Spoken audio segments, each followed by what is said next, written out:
আপনি দেখান না ওনারে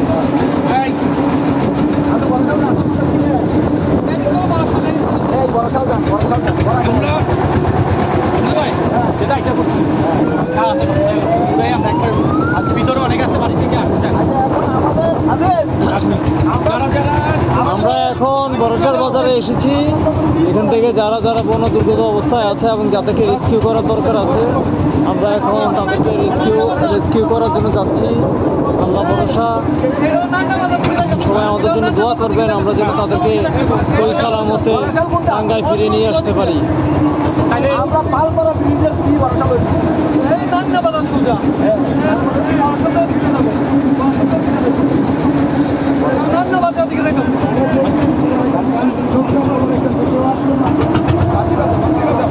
বাঁশি বাজাও